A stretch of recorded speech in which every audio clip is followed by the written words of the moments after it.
In this quick tutorial, we will show how to view items and tasks that have been missed.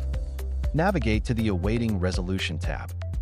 Some tasks or assignments may be missed, so we have created an easy way to double-check them to ensure all tasks are completed in a timely manner. Items that have been assigned but not processed will appear here. Clicking the Resolve button allows you to resolve the issue immediately. Work tasks will display the same screen we have seen in our tasks tutorial. However, you cannot create tasks here. You can only edit the task and assign a different worker if needed. To complete a task, the employee assigned to it must set its status to complete. If your employees do not have the app, a workaround is to reassign the task to yourself, which will allow you to mark it as complete.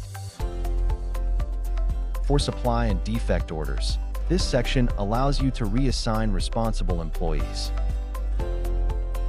Fuel cards assigned to employees who have been terminated will also appear here. You can reassign these cards or resolve them without assigning them to another worker. Thank you for watching this quick tutorial. If you have any questions, feel free to reach out.